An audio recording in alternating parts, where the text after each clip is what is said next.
অন্যান্য শিল্পের মতন হাতের লেখাও একটি শিল্প। আমি মনে করি প্রত্যেকটা মানুষের হাতের লেখা সুন্দর করার প্রয়োজন আছে।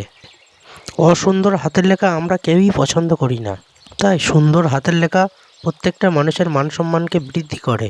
নার্সারি থেকে স্কুল, কলেজ, বিশ্ববিদ্যালয় কোনো জায়গাতেই হাতের লেখা শেখানো হয় না। তাই স্কুল, কলেজ ও বোর্ডের পরীক্ষাতে হাতের লেখা একটি বিশেষ ভূমিকা পালন করে। কিছু টেকনিক এবং হাতের লেখা একটি ভালো ছেলে এবং একটি সাধারণ ছেলের মধ্যে পার্থক্য করে দেয়। তাই আমার এই ছোট্ট ইউটিউব চ্যানেলে হাতের লেখা কী করে সুন্দর করা যায় এবং পরীক্ষায় কী করে বেশি বেশি নম্বর পাওয়া যায় তার টিপসগুলি দেওয়া হবে। ভবিষ্যতে যদি এই ধরনের টিপস পেতে চান তাহলে আমার চ্যানেলটিকে এখনই সাবস্ক্রাইব করে রেখে দিন।